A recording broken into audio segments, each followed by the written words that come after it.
I am back with chapter 43. Let's get to it. And the famine was sore in the land, and it came to pass, when they had eaten up the corn which they had brought out of Egypt, their father said unto them, Go again, buy us a little food. And Judah spake unto him, saying, The man did solemnly protest unto us, saying, Ye shall not see my face, except your brother be with you. If thou wilt send our brother with us, we will go down and buy thee food. But if thou wilt not send him with, we will not go down. For the man said unto us, Ye shall not see my face, except your brother be with you. So their brothers are saying, Well, we'll go get more food, but only if our brother goes with us. And if our brother doesn't go with us, then we're not going to go back down, because he won't let us see his face or buy food. So. And Israel said, Wherefore dealt ye so ill with me, as to tell the man whether ye had yet a brother? And they said, The man asked us straitly of our state and of our kindred, saying, Is your father yet alive? Have ye another brother? And we told him according to the tenor of these words. Could we certainly know that he would say, Bring your brother down?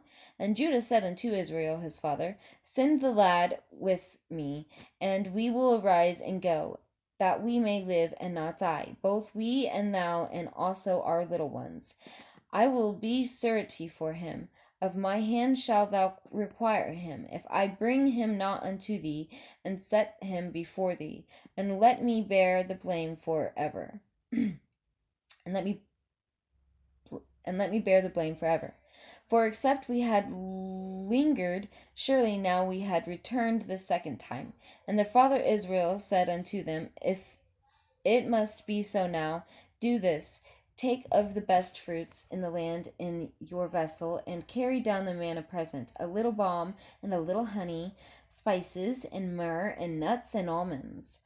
And take double money in your hand, and make the money that was brought again in the mouth of your sacks, carry it again in your hand, peradventure it was an oversight. Take also your brother, and arise, go again unto the man. And God Almighty give you mercy before the man, that he may send away your brother and Benjamin. If I bereaved of my children, I am bereaved.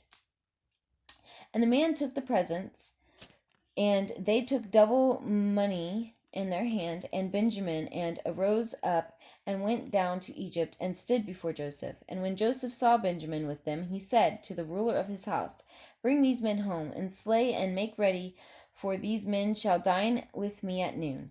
And the men did as Joseph bade. And the man brought the men into Joseph's house. And the men were afraid, because they were brought into Joseph's house. And they said, Because of the money that was returned in our sacks at the first time, we brought in, that he may seek occasion against us, and fall upon us, and take us for bondmen and our asses. And they came near to the steward of Joseph's house, and they communed with him at the door of the house, and said, O sir, we came indeed down at the first time to buy food. And it came to pass, when we came to the inn, that we opened our sacks, and behold, every man's money was in the mouth of his sack. Our money is full weight, and we have brought it again in our hand. And other money we brought down in our hands to buy food. We cannot tell who put our money in our sacks. And he said, Peace be to you. Fear not. Your God and the God of your father hath given you treasure in your sacks. I had your money. And he brought Simon out unto them. And the man brought the men into Joseph's house, and they gave them water. And they washed their feet, and he gave their asses provender. And they made ready the present against Joseph came at noon, for they heard that they should eat bread there. And when Joseph came home, they brought him the present which was in their hand into the house, and bowed themselves to him to the earth. And he asked them of their welfare, and said, Is your father well? The old man of whom ye spake, is he yet alive? And they answered, Thy servant, our father is in good health. He is yet alive. And they bowed down their heads and made obedience. And he lifted up his eyes and saw his brother Benjamin, his mother's son, and said, is this your younger brother, of whom ye spake unto me? And he said, God be gracious unto thee, my son. And Joseph made haste, for his bowels did yearn upon his brother, and he sought where to weep. And he entered into his chamber and wept there. And he washed his face and went out and refrained himself and said, Set on bread.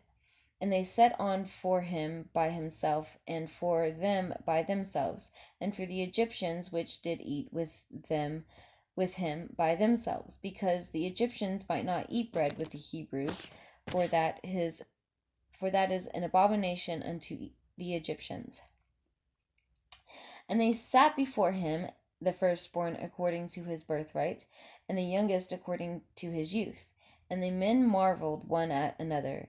And he took and sent messages unto them before him, but Benjamin's mess was 5 times so much as any of theirs. And they drank, and they were merry with him. That is the end of chapter 43. I will be back with chapter 44. It's continuing on with the Joseph and his brothers, and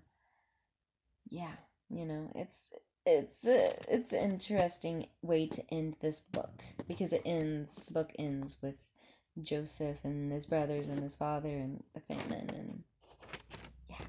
So I'll see you again next time, which will be here in just a little bit.